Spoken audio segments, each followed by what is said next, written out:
E aí, pessoal?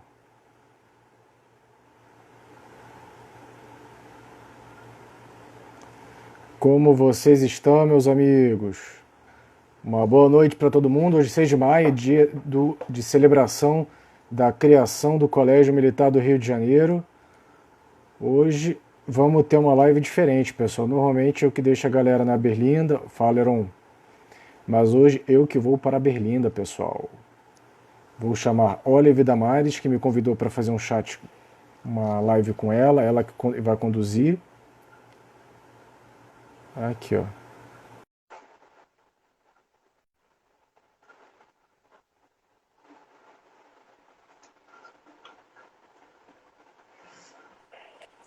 Olá, boa Agora deu noite. certo. Eu não te falei? Agora foi. Tava ficando preocupado? Tava, né? Isso aí acontece direto, eu já tô ficando acostumado. Pelo menos eu já sei a solução, já sei como resolver, né? Legal, legal. Eu tava muito ansiosa para fazer essa live, viu, Rodrigo? Ah, que bacana.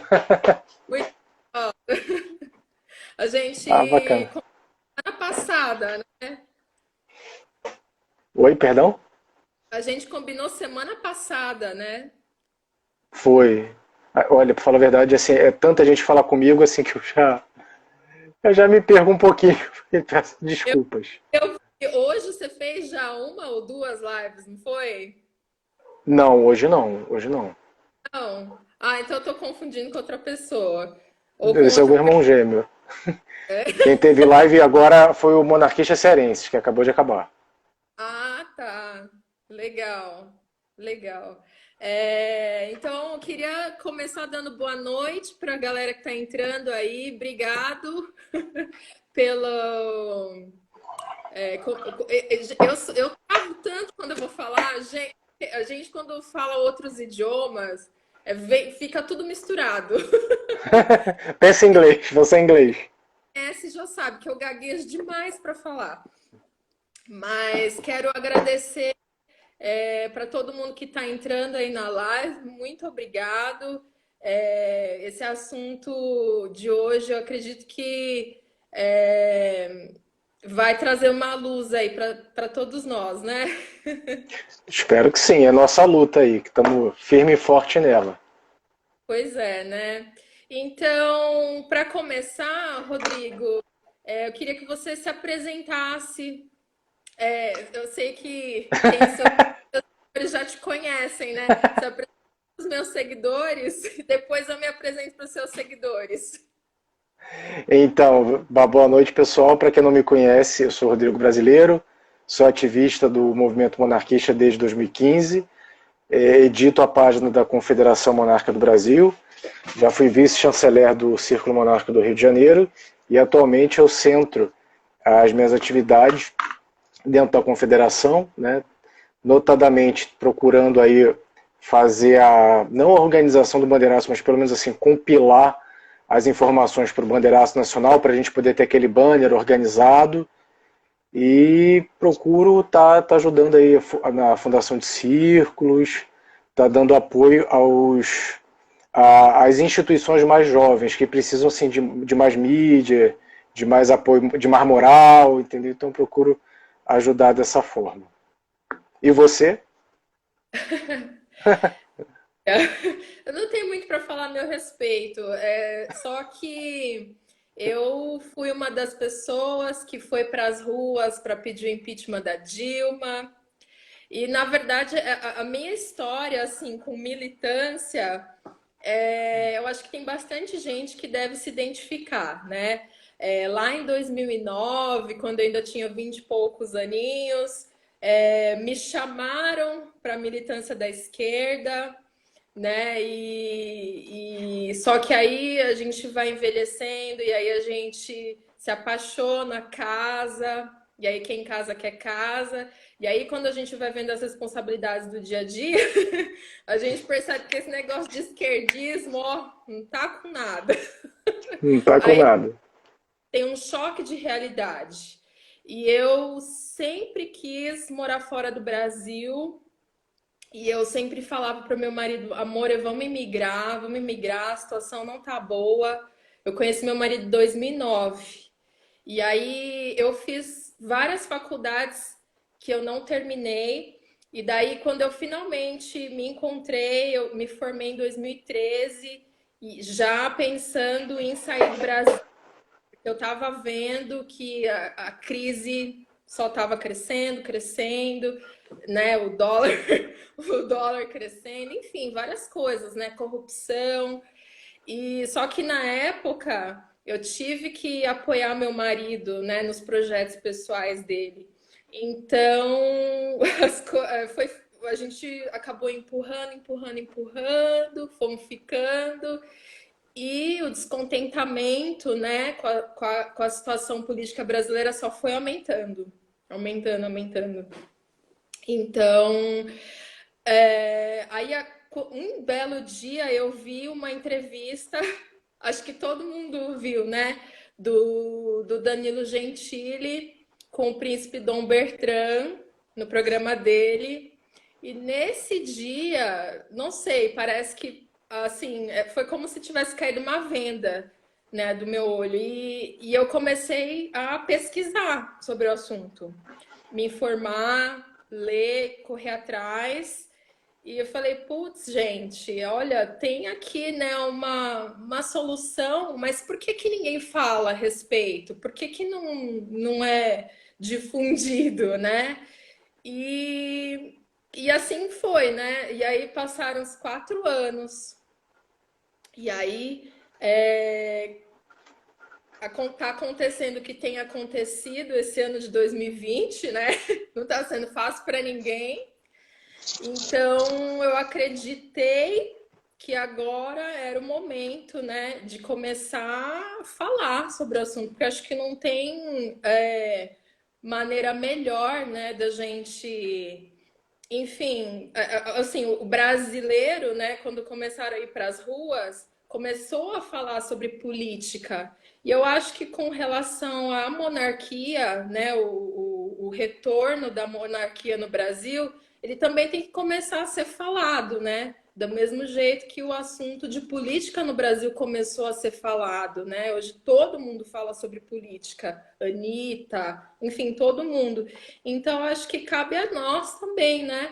Falarmos e difundirmos cada vez mais esse assunto, porque eu acho que a gente, assim, é uma luz no fim do túnel, né? Eu Com acredito que é. certeza, com E certeza, não é fácil, mas a gente segue lutando, né? com certeza, com certeza. E, e você, Rodrigo, há quanto tempo você é monarquista? Desde 10 anos de idade. Jura? Desde Nossa, 10 anos de idade. que Sou monarquista legal. desde os 10 anos de idade, né? Quando eu me converti, vamos colocar assim, né? Na quarta série especializada, eu tinha uma professora que já morreu, já tinha 78 anos na época, hoje então não vou nem falar a idade dela, aliás que ela teria, né? E ela falava de uma maneira tão apaixonada sobre Dom Pedro II que eu acho que eu incorporei essa paixão também. Claro que quando eu tinha 10 anos de idade, eu estou com 38 agora, era um conceito diferente, era uma coisa mais lúdica, né? Eu era, acho que, mais pedrista do que propriamente monarquista. Quando teve em 98 a campanha do plebiscito, a qual eu me lembro muito bem, porque eu já tinha alguma certa idade, não votei, mas já tinha 11 anos de idade, eu gostei muito da campanha feita pela Casa Imperial. Apesar dos pesares, né? Apesar de terem boicotado os príncipes, mas eu achei que a campanha, ela pelo menos, ela teve um caráter muito científico, já naquela época, né? E aí, minha família votou na monarquia, a gente ligou para o Zé, na época tinha um 0900 que a gente podia ajudar financeiramente a campanha da causa monárquica. Eu ajudei, liguei mais 2 vezes. Até que em 2015, quando a gente teve as manifestações pelo impeachment da Dilma, que eu comecei a ver alguns perfis, algumas páginas monarquistas que eu já seguia, aquelas bandeiras, eu falei, caramba, eu não tô sozinho. Na verdade, eu já sabia que existia um movimento monarquista no Brasil, né? Inclusive, desde 2012 que eu já sabia que existia. Mas em 2015 eu vi o pessoal indo pra rua. E aí, quando eu vi aquela galera indo pra rua, eu falei, Pô, é isso mesmo, temos que ir para a rua, temos que mostrar, temos que sair dos ralos, dos esgotos, onde nós estamos, né? Escondido ali sem ninguém saber, e mostrar, e fazer esse trabalho de formiguinha. Então, ativamente, eu estou desde 2015 no movimento. Entendi. Legal. Eu vi, hoje o Rodrigo publicou, gente, uma foto dele no período do colegial, no Instagram. E quando eu olhei aquilo, eu fiquei assim, com uma inveja boa, porque, para quem não sabe, o Rodrigo é do Rio de Janeiro, né? Cidade que foi a capital imperial, né, do Brasil. Então lá tem muita história, né? E Muita, eu, que tem muita história. poxa, tem tudo a ver mesmo com a sua história de vida, né? Já estudei no colégio fundado no Império, né? Uau, isso é um privilégio, viu? É Isso é um um grande. privilégio. Eu Eu acho agradeço isso. a Deus. Então, vamos começar então com a primeira pergunta. Vamos, claro. E assim, quando a gente fala de monarquia, é óbvio que a gente tem o pé no chão e a gente não está falando de um modelo de governo que é perfeito, né? Lógico. Mesmo assim, Rodrigo, eu queria que você falasse aí quais são as vantagens, né, desse tipo de governo, que é o da monarquia. Fala pra gente, explica melhor Tá. como que funciona. É um princípio básico de que o poder corrompe, o poder absoluto sempre corrompe. Quanto mais você concentra poder, vide ditaduras, vide comunismo, vide socialismo, vide presidencialismo, no qual o presidente ele concentra poder da representação da nação, que é um poder muito importante, com o poder de governo. Geralmente isso dá algum engessamento, isso dá algum problema. Quanto mais dividido o poder, mais participação popular. Então, no modelo da monarquia parlamentarista, você tem, pelo menos até hoje, o que a ciência política pode definir, no modelo mais perfeito da divisão da estrutura de poder. Ou pelo menos imperfeito, já que perfeito só Deus, né? Porque Uhum. fica todo o poder da representação do Estado, da tradição, de se falar pela população. Isso fica a cargo da instituição família imperial ou família real, dependendo do país, e as questões governamentais, elas ficam a cargo de um governo eleito pelo povo. O povo vota nesse parlamento, vota nesse congresso, e a maioria desse congresso vai eleger um primeiro-ministro. Qual é a vantagem disso do ponto de vista governamental? Caso esse chefe de governo ele perca o apoio do parlamento, perca o apoio popular e de tabela apoio do parlamento, você troca com mais facilidade. O que nós vivemos desde a época do período Dilma? A Dilma chegou a sustentar com uma popularidade de um pouco mais de 10%. O que significa que 90% da população rejeitava o governo dela. Você não teve, né, ou pelo menos não apoiava. Podia estar neutro, mas o apoio em si era muito pequeno. Tiramos a Dilma. O governo foi trocado? Não foi, porque ficou o vice dela. PMDB e PT tinham muitas afinidades governamentais. Veja, não estou entrando aqui no mérito, se certo ou errado. Mas o fato é que tinha afinidade governamental, senão não estariam 13 anos juntos. Temer teve uma aprovação de 5%. Ou seja, 95% da população não o aprovava. Ou o rejeitava formalmente, ou era neutro. E o único modelo que permite que um governante com 5% de popularidade fique no poder é o presidencialismo. Isso não tem como dar certo. Por isso, quando a gente utiliza índices internacionais de qualidade de vida, como índice de prosperidade, índice de percepção da corrupção, índice de democracia, em todos esses índices a monarquia parlamentarista ganha e o presidencialismo perde de lavada. Porque está na estrutura. Veja assim, o governo Bolsonaro, que é um governo que ainda tem um apoio popular, o cara não consegue governar. Não estou dizendo que ele não estou entrando no mérito se ele é bom ou se ele é mau governante. Mas você vê que a instabilidade que veio desde antes da época do impeachment, que veio desde da segunda metade do primeiro mandato do governo Dilma, que essa instabilidade ela ficou, ela passou pela Dilma, passou pelo Temer, passou pelo Bolsonaro, e até onde isso vai? Quanto é que a gente está perdendo de capital nessa instabilidade? Porque a instabilidade política afugenta investidor, né? Então, a gente poderia dizer, Então, que uma das principais vantagens da monarquia, né, desse sistema de governo, seria que ele é mais barato comparando com o regime presidencialista? De fato, ele é mais barato, mas eu calculo muito pelo custo-benefício, entendeu? Ainda que a monarquia fosse mais cara, o que não é, o que não acontece, ela ainda teria uma vantagem, entendeu? Porque para a eficácia do presidencialismo é muito dinheiro que a gente gasta. Acaba assim que das duas formas a monarquia ganha. Em termos absolutos ela é mais barata e em termos relativos ela tem um melhor custo-benefício.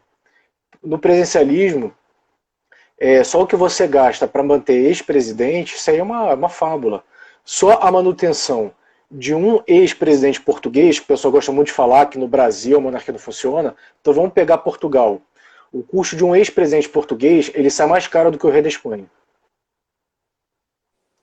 Portugal tem 5. Então você faz os cálculos de quanto Portugal perde por ano só para bancar ex-chefe de Estado. Aqui no Brasil também, né? Nós temos Aqui aí também. Fernando Henrique, né? Lula, Dilma, Eu acho que até Temer. o Collor recebe. E aqui no Brasil parece que não é só o presidente que recebe, mas parece que a família também recebe benefícios, né? Financeiro eu acho que não. Pode receber benefício de segurança, mas em termos eu acho que de pecúnio não. Tá. Eu vi muita gente comentando no Twitter, no Tuitaço, que tem preconceito com essa questão de não querer sustentar a família real, né? Então, se for realmente considerar isso que você acabou de falar, nesse sentido, sim, né? Mas no sentido geral, né? De governo, então é relativo mesmo. Eu digo Existe. assim, quando a gente calcula o custo-benefício, a monarquia ganha ela ganha duas vezes. Ela ganha no custo absoluto, que é menor, e ela ganha no custo relativo, que é essa relação custo-benefício. Então, das duas maneiras ela ganha. Qualquer uma que a gente quiser escolher para justificar, a gente tem respaldo científico. Ah, pessoal, mandem aí as suas perguntas também, se alguém tiver alguma dúvida. Então, eu vou passar para a próxima pergunta, que é a questão da possibilidade, né, da monarquia no Brasil voltar, né? Uhum. Existe? Existe ou não existe? Existe e ela é muito forte. Uhum. Ela tem uma dimensão maior e o Carmelo Neto tá aí, cara. Grande abraço pro Carmelo. Fez uma live comigo, ajudou a bombar aqui o canal. Sim, a monarquia ela tem muita possibilidade de volta. Eu acho que a gente tem uma dificuldade de ver esse todo, entendeu? Mas a gente tem, pelo seguinte: qual é o grande impulsionador da causa monárquica? O presidencialismo não funciona. Então, conforme a gente vai apresentando uma alternativa, claro que a princípio as pessoas podem inicialmente achar de uma maneira um pouco jocosa, mas conforme o outro modelo ele vai dando totalmente errado, invariavelmente você vai pensar numa alternativa. E quando você olha a monarquia parlamentarista sob o prisma científico, seja do ponto científico histórico, como do ponto de vista científico contemporâneo, é ganha de lavada. Então, o que sustenta um movimento que não tem dinheiro? A Casa Imperial, ela é muito simples, ela não tem recurso para estar fazendo propaganda, ela não tem fundo partidário, né? E o que sustenta essa causa? Simplesmente que você tem um modelo vigente que está errado. E conforme as pessoas vão conhecendo, vão refletindo e vão se abstendo dos seus preconceitos, a causa vai incorporando gente. E aí vai naquela. Foi em 2017, eu falei que a gente tinha um tsunami monárquico, né? Hoje eu digo assim, é uma bola de neve, porque conforme a gente vai rolando, a gente vai agregando pessoas, a gente vai agregando expertise, a gente vai agregando conhecimento, a gente vai agregando militância. Então, na minha opinião, é certo que a gente vai mudar o sistema e forma de governo para uma monarquia. É questão de tempo. Eu não tenho como precisar exatamente esse tempo. Mas quem for estudar isso daqui a alguns anos vai falar a seguinte frase: o pessoal não percebeu que eu já estava mudando para a monarquia naquela época? Tenho certeza absoluta. Porque aí eles vão ver o todo. É como a gente analisar, por exemplo, o processo de escravidão.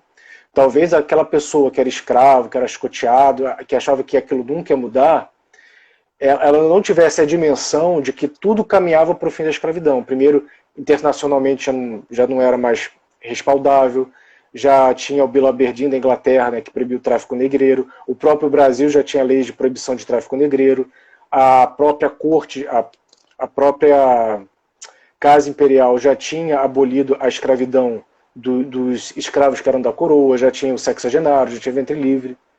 Mas assim, quem está vivendo o momento tem a dificuldade de ver o todo. A gente só vê o todo depois que passa, né? Não tem jeito. Gostei muito da comparação que você fez com a bola de neve. Acho que é perfeita. Acho que é perfeito. Gostei bastante.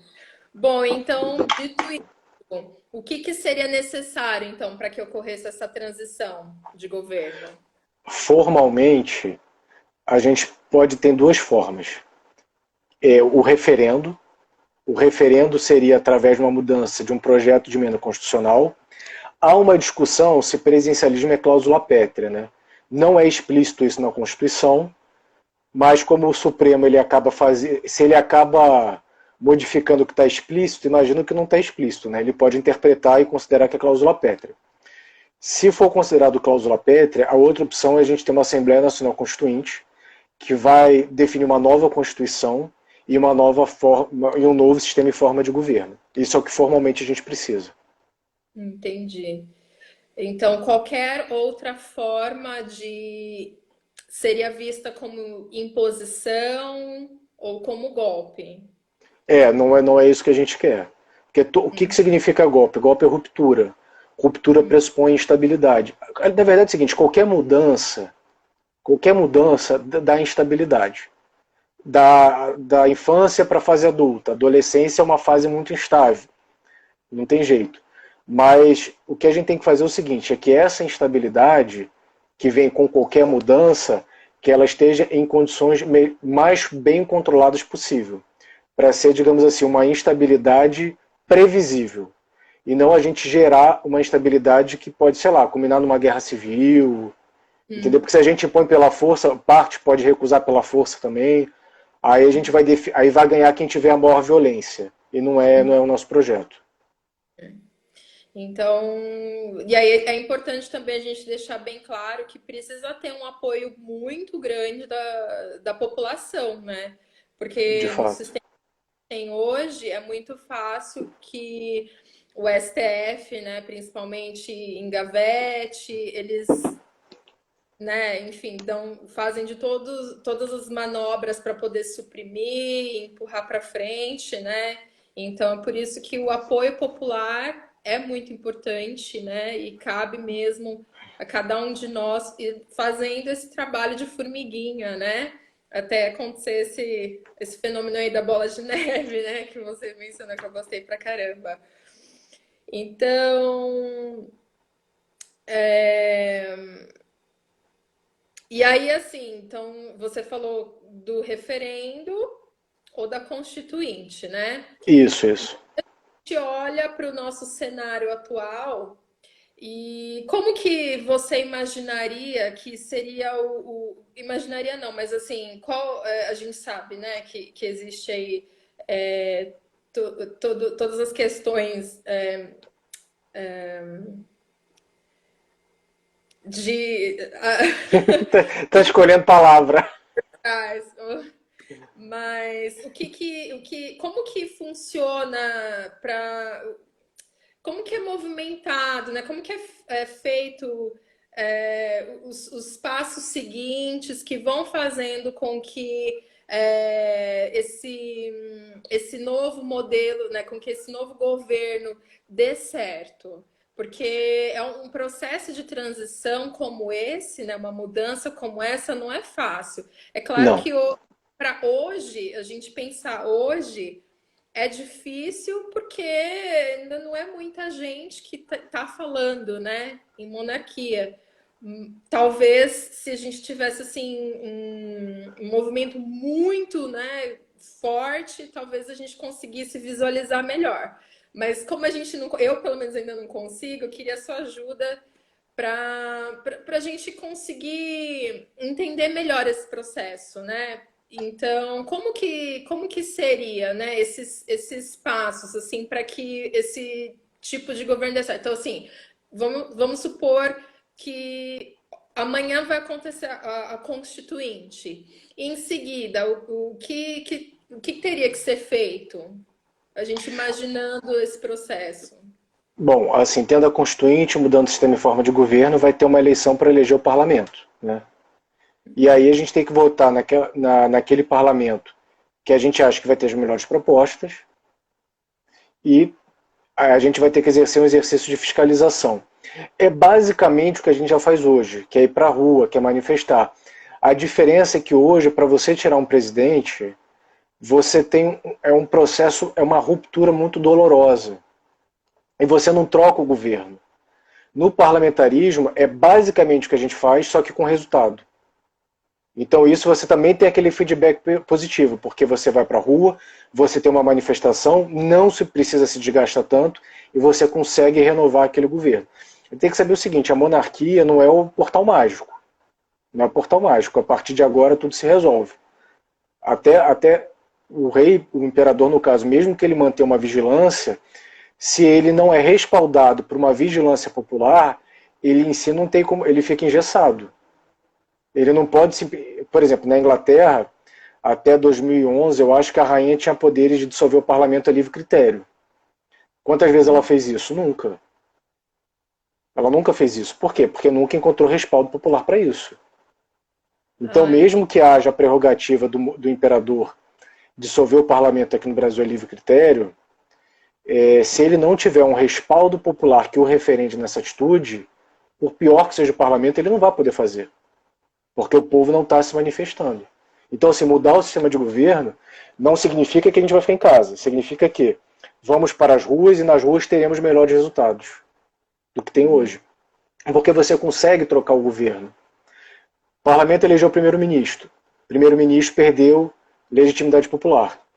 O parlamento ele tem que votar um novo primeiro-ministro. Se ele não consegue definir o majoritário, que é o 50+1, esse parlamento é dissolvido e convoca novas eleições. Ou seja, elegemos um governo, não aprovamos esse governo eleito, esse governo eleito nos decepcionou, queremos trocar o governo. E assim se troca o governo. uhum. Não é um processo fácil, então, pelo que a gente pôde perceber. Porque, assim, hoje, o que tem gerado insatisfação é que a gente tem visto que é como se o STF boicota o presidente, né, sei lá, é corrupto. Então a gente vê uma desarmonia muito grande ali, né, nos três poderes. Eu sei um pouquinho de direito administrativo, de direito constitucional, porque eu fui concurseira. Eu também. Bastante.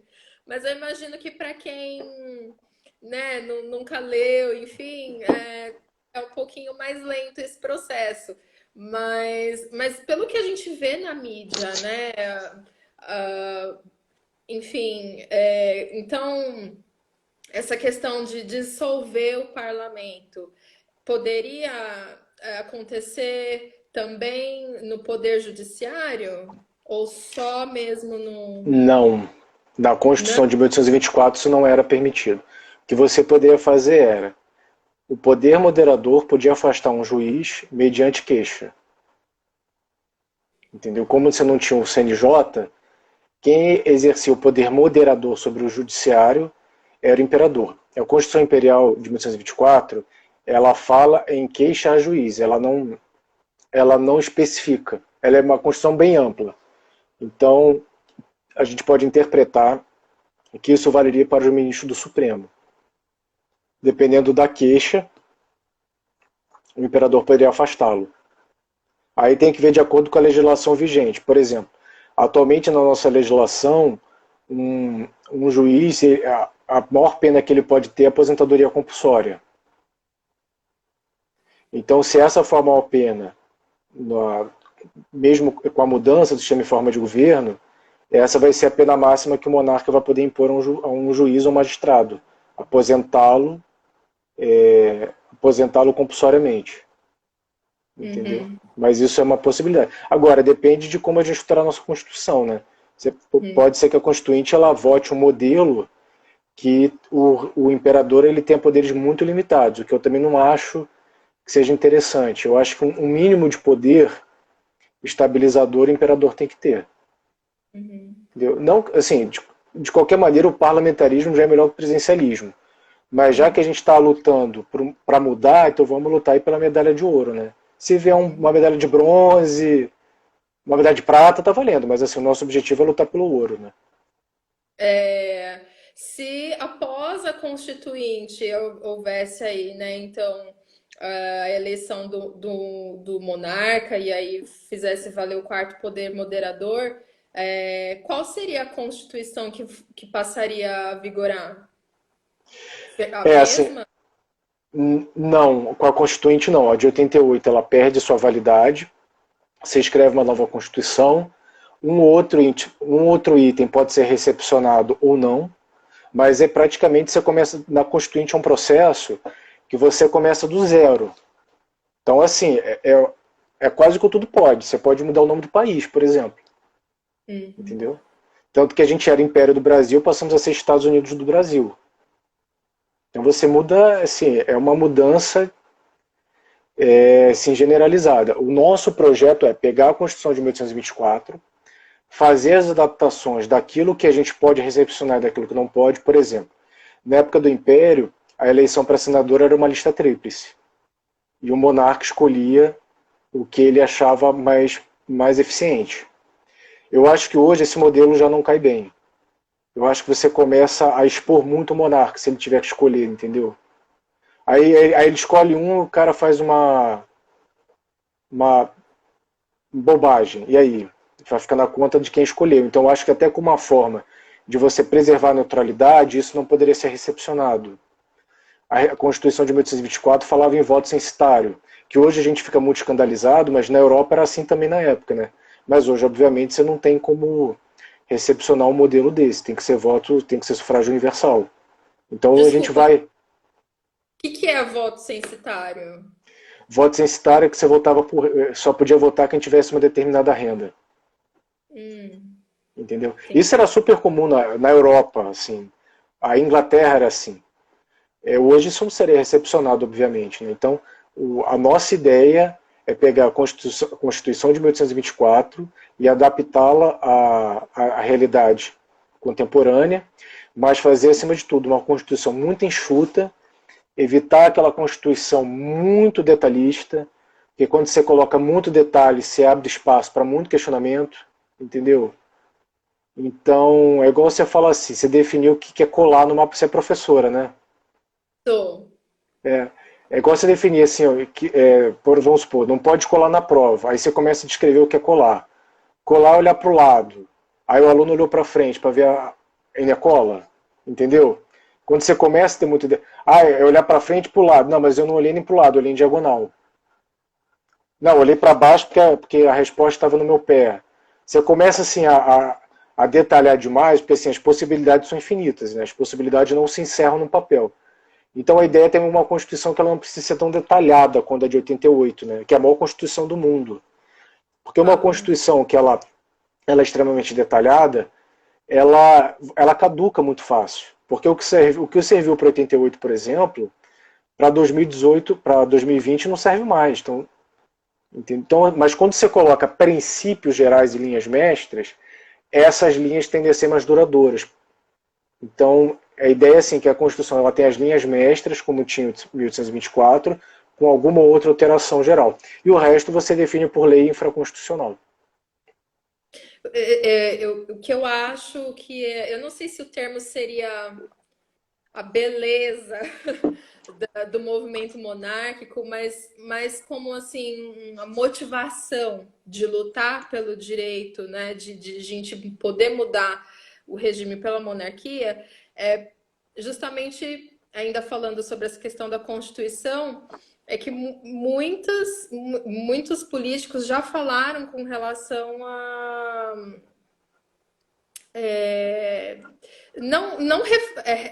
fazer uma reforma, né?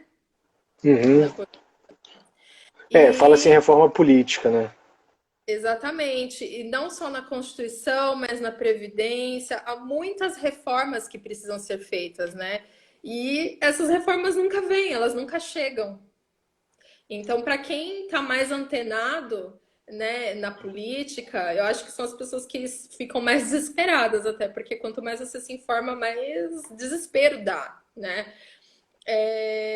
Eu acho que é esse o caminho que a busca pela restauração da monarquia acaba abrindo para a gente, né? A possibilidade da gente conseguir ver, né, que de fato aconteceria essa reforma na Constituição, porque tem, tem muito em jogo hoje, né? E não se consegue fazer essa reforma, né?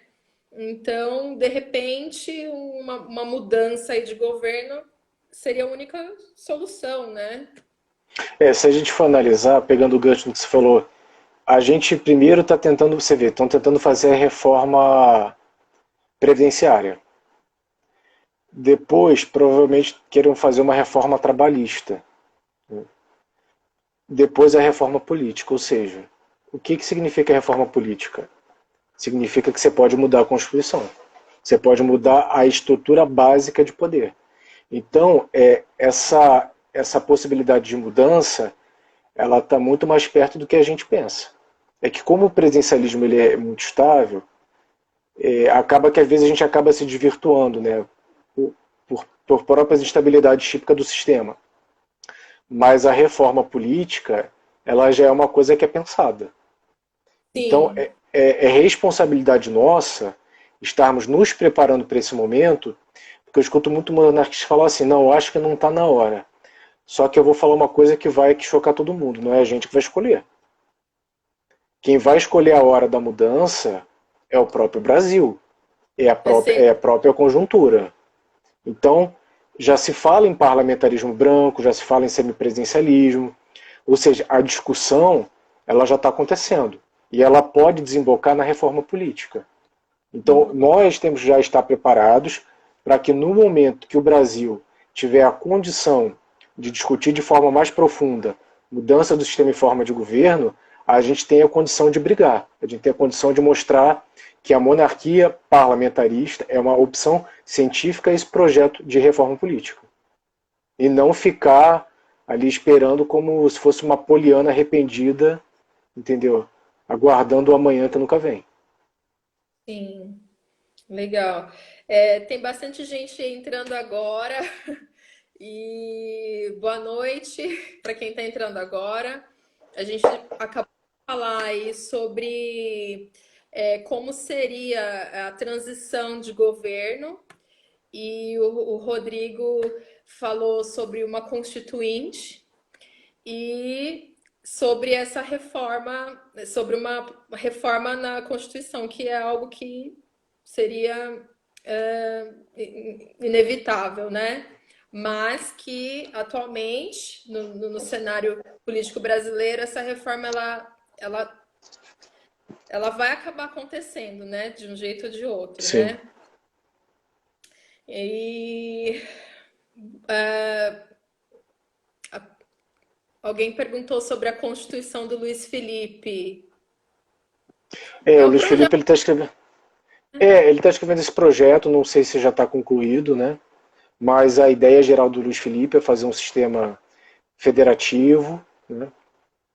Fazer com, esqueci o nome agora, voto distrital, perdão, voto distrital, que é aquele voto que você tem como fazer recall de mandato, que é Sim, excelente, e uma constituição enxuta.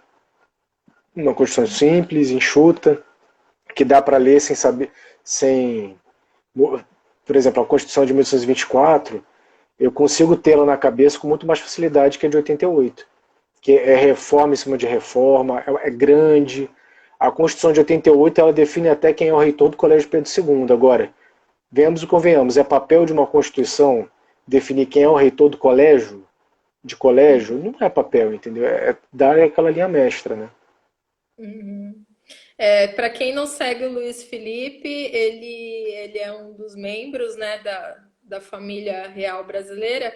E eu vi essa semana, Rodrigo, um- uma espécie de reportagem, né, um blog que putz, é uma coluna, lembrei o termo, uma coluna que ele escreveu para um jornal online, falando, comparando a reforma trabalhista, né? Não sei se você já viu essa Não, não coluna chegou dele. não. É onde Compara. que eu vou anotar? É onde que é essa coluna? Eu salvei. Eu Depois você vou, me manda. eu vou tentar publicar no meu Instagram, porque tá salvo. Eu até cheguei a compartilhar já essa semana, quando eu vi. Tem gente aqui que está acompanhando, que leu, porque eu vi que curtiu lá. Ele faz um trabalho muito legal, que ele compara desde a Constituição de 24, de 1824 até de 88, os direitos trabalhistas e como eles vão se perdendo ao longo das constituições. Ele faz assim uma comparação minuciosa que abre bastante os olhos, né, da gente nessa questão do quanto a Constituição de 1988 realmente, né, essa coxa de retalhos, você já ouviu esse termo, né? Já, Coxa de já, retalhos, já. ela é mexida e tal, mas eu vou compartilhar esse link É justamente depois. por isso. Como é uma Constituição muito descritiva, você tem que estar mudando ela todo. É igual uma lei, por exemplo. Você vê que lei muda com muita facilidade. Né? Código nem tanto, mas lei muda com facilidade. Por quê? Porque o mundo muda com facilidade. Então, por exemplo, hoje a gente tem internet. Quando eu era adolescente, eu não tinha internet. Então, hoje você começa a pensar em leis para proteger esse ambiente virtual que você não precisava pensar antes. Agora, imagina se você coloca vamos colocar assim, uma lei de internet como um artigo da Constituição. Aí, para onde é que vai a internet para daqui a 15 anos? Você não sabe. Entendeu? Quando a internet começou, foi mais aqui no Brasil, a internet chegou, acho que foi mais ou menos em 1995, 96. Era uma dinâmica diferente. Você não tinha vídeo, você não tinha Instagram, você não tinha esse tipo de chamada, entendeu? A gente está, assim, esse horário está todo mundo vendo televisão, mas a gente, por exemplo, a gente está conseguindo fazer aqui um entretenimento diferente para as pessoas, que não é entretenimento tradicional. Então, a Constituição tem que ser enxuta. As leis, aí sim, elas podem ser um pouco mais detalhadas. Eu não sei se eu vou conseguir lembrar o número exato, mas durante todo o período de império no Brasil, foram quantos anos? 60 anos? Não, Acho que foi 64. 64 Vamos fazer a anos, conta né? aqui. Foi de 22 a 80, foi de 22 a 89, 67 anos. Não é um período muito longo, mas se você for comparar 60 anos de império com o tempo que a gente tem de república e a quantidade de vezes que a Constituição no Brasil foi remodelada até então, é bem preocupante, né? Porque a primeira Constituição brasileira, ela foi feita 35 anos depois da americana, né? E foi baseada na Constituição dos Estados Unidos, né? E eu não sei se a Constituição dos Estados Unidos é a mesma até hoje, mas se for algo É a muito novo, mesma. Eu acho que é a então, mesma. É a mesma. Mas é uma Constituição enxuta, você tem poucos artigos. então, olha só que drástico, né? Eles têm a mesma Constituição. Mas alguém fez uma pergunta se após a Constituinte, Rodrigo, se como é que é? Deixa eu ler aqui. Se seria o governo já seria como é que é parlamentarista? Se a Assembleia Constituinte já seria parlamentar. Gente, que boa pergunta. Bom, a gente votaria nos deputados constituintes, né? Eu acredito sim que eles ficariam ainda algum tempo, porque você não pode votar a Constituição e agora não tem mais governo, vamos votar tudo de novo, né? Eu acredito que você ainda deva dar um tempo, como os deputados constituintes, sendo os deputados compositores do parlamento. Entendo que essa seja. Eu acho que, se não me engano, se foi assim em 88 também, né? Não teve a Constituinte de 88, imediatamente a Assembleia foi dissolvida. Você só teve uma eleição em 89. Acredito que esse seja o modelo, né? Você vota a Constituição, 2 anos depois você vota o novo parlamento. 1 ou 2 anos depois você vota o novo parlamento. Legal. Então, assim, o intuito dessa live é a gente conseguir disseminar, né, a causa monárquica. E então eu sei que tem bastante gente aí que já é seguidor do Rodrigo, né, da Confederação Monárquica Brasileira, mas essa live ela é para quem nunca tinha pensado na possibilidade da volta da monarquia no Brasil. Então, pensando nisso, eu bolei a seguinte pergunta, Rodrigo. É, O Brasil tem rei? Na verdade, assim, temos o rei Roberto Carlos, o Pelé, e temos o imperador, que é Dom Luís. Ele é o imperador de juro do Brasil. Ele tem reconhecimento constitucional, ele tem um reconhecimento histórico e tradicional e cultural. Então, o nosso papel é pegar esta pessoa que já é reconhecida por grande parte dos brasileiros, pelas casas reais europeias, sejam elas reinantes ou não, como aquele que chefia a Casa Imperial Brasileira. Porque com o golpe republicano, a Casa Imperial apenas saiu do poder da chefia de Estado, mas a sua função simbólica tradicional ela não é extinguida, porque a tradição de um povo ela não é extinguida numa canetada. Ela persiste apesar de uma canetada. Então, temos sim a questão da legitimidade e da chefia de Dom Luiz é uma coisa muito bem estabelecida, é uma coisa que não há questionamentos em relação a isso, o que nos coloca numa grande vantagem, né? Porque temos um movimento que ele consegue ser extremamente diverso, mas ao mesmo tempo a gente tem aquele imã, não vou dizer, não é centralizador, mas assim, aquele imã catalisador que é Dom Luiz. Legal. E agora a gente já linka para outra pergunta. Por que o Brasil, o monarca brasileiro, ele é imperador? Eu sei a resposta, tá? Mas para aqueles que, né, não sabem, já estou adiantando a pergunta. Por que que o monarca do Brasil, ele é intitulado imperador e não rei?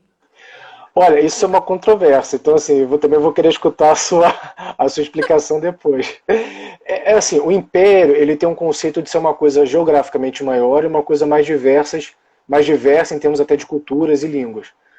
O Brasil é um país continental, embora a gente tenha a língua portuguesa como a grande unificadora nacional, mas na época do Império você tinha também a Cisplatina, que falava também espanhol, e acredito que era uma forma de diferenciar de Portugal, que é um reino.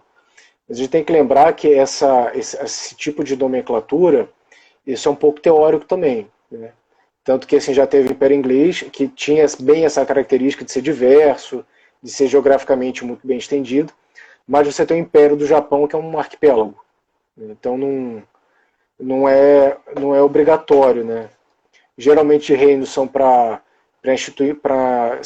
instituições, vamos colocar assim, para países mais intermediários do ponto de vista do tamanho, mas também pode assim, pode não ser uma regra. Você pode ter reinos assim pequenos e teoricamente mais culturalmente homogêneo. Você lembra que a Espanha, dentro da Espanha você tem o País Basco, você tem a Catalunha, você tem o País de Gales, então tem uma certa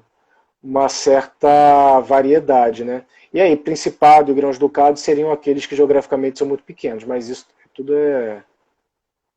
isso é uma teoria, né? Entendi.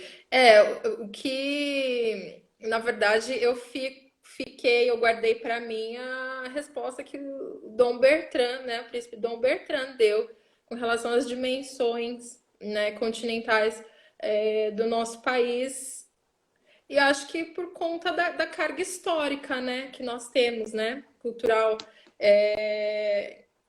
também um pouco em virtude daquilo que você falou com relação à figura, né, do Dom Luiz, né? Então acho que e concordo com você também, né? Mais ou menos por aí. Tanto que assim, o Japão é um país, se comparado com o nosso, muito menor e eles se titulam império. Então, assim, não se eu não me engano, acho que o único império do mundo é o império japonês atualmente, né? Mas Acho assim, não, se a gente fosse ver assim, tipo, para tirar um 10 na hora da prova, né?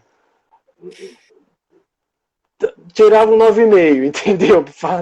Que não é, né? Mas deixa lá, deixa eles serem felizes, eu deixa o povo ser feliz. eu acho que seria a mesma coisa que cadê? Não seria a próxima pergunta, mas talvez seria uma resposta que teria o mesmo sentido. Seria império porque sempre foi, né? Não sei. Que estão Mas, por falando, exemplo, eles são império por questões históricas, né? Assim, no que eu é, falei, a Inglaterra, o Portugal, assim, a partir do momento que eles perderam as colônias, eles mudaram a nomenclatura, deixou de falar Império Britânico, Império Português, entende? Tipo, ah, se concentrou mais nessa nomenclatura, mas é aquela coisa, né? Não há uma. A ONU não vai chancelar, você pode, você não pode, né? Então, acaba que o único exemplo que a gente tem de império hoje foge um pouco à nomenclatura tradicional, né? Que a gente pensaria para o império. é. Não sei se eu confundi, Não, mas assim, mas confundi. está no século XXI e a monarquia no Brasil ela tem que se adequar, né, com o momento, né, com o presente. Eu acho que não teria problema nenhum virar reino, né? Pensando dessa forma, já que tem que ser tornar a coisa moderna, né? Se fosse esse o caso, Eu acho assim, como a gente tem muita tradição cultural de ser império do Brasil, de ter tido um imperador, eu acho que isso se manteria. Mas assim, eu falo, a nomenclatura não é o fulcro da questão, né? Não é se é rei, se é imperador, se é granduque. Isso não é isso pode ter assim alguma importância para fins de nobiliarquia, né? Para fins de nobreza, porque tem algum grão-duque é maior do que o duque. Então você pode ter esse tipo de diferença, né? Se eu não me engano, eu acho que imperador é maior do que rei, por exemplo, em termos de título nobiliárquico. Mas, assim, não. Gente, olha, mandaram uma mensagem horrorosa aqui, não vou ler não. Mas, você leu também? eu não, é que assim,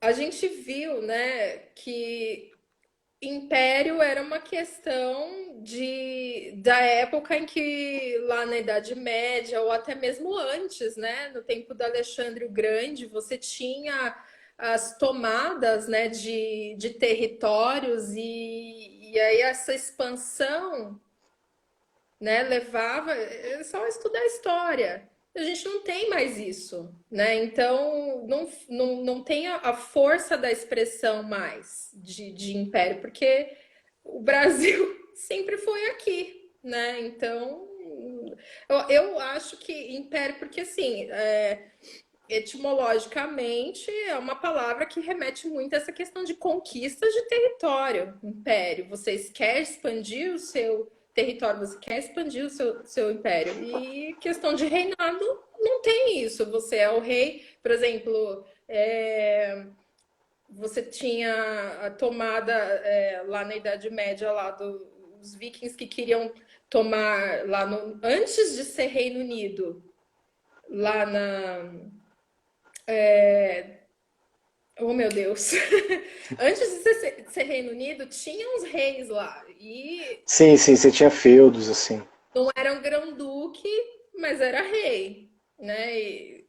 Na Escócia, lembrei. Na Escócia. Então, eu pensei nessa questão da modernidade, porque tem muita gente que não conhece a monarquia, e aí, assim, a questão, né, o assunto do movimento monárquico, né, quando eu disse monarquia, e pensa que é algo muito retrógrado, é antiquado, ai, vai voltar com a escravidão. Então, por quê? Porque as pessoas têm essa ideia na cabeça, né, da Idade Média ainda, dessa questão de expansão de território, de briga, de reinos e tudo mais. E não é essa ideia, né? A monarquia atual nos países, né, lá da Europa, ela está modernizada, né? Ela se adequa à realidade, né, global. Então, quando eu comentei na questão da modernidade, só explicando, tá? Foi isso. Mas é a minha opinião, tá, gente? Não, vocês não precisam. Olha, eu confesso que eu gosto do termo império. Eu acho. Até porque, assim, se ficou muita tradição a gente falar família imperial, imperador Dom Sim, Luís. Então, eu acho que se a gente mudar a nomenclatura, isso quase que uma quebra, entendeu? Parece que a gente vai ter que readequar todo. É igual quando uma empresa, assim, mal comparando, tá, gente? Oi, tá me escutando? Tá sem som? É igual quando uma empresa muda uma marca, isso é muito caro, entendeu? Mudar uma marca é muito caro, mudar uma logomarca é muito caro. Então, assim, a gente já tem a nossa logomarca tradicional. Então, assim como o Japão não tem mais a característica expansionista, mas continua se chamando império, por uma questão de tradição, eu acho que seria mais operacional para a gente manter a nomenclatura império. E assim, eu acho bonito também, assim, pessoalmente acho império do Brasil, né? a Porque Reino rainha. do Brasil, ele remete a um período histórico que a gente teve ligado ao Reino de Portugal durante a elevação de Brasil a Reino Unido, a Portugal e Algarves. Eu acho que Império tem mais cara, assim, de somos livres. É verdade, eu concordo, eu concordo. Damares, deixa eu só Então, te falar uma coisa. Sabe que o Instagram, ele é miserável com o horário de live, né? já tá dando? Já Ixi. tá, a gente tem mais ou menos 3 minutinhos. Hum, eu só tenho mais uma pergunta, então.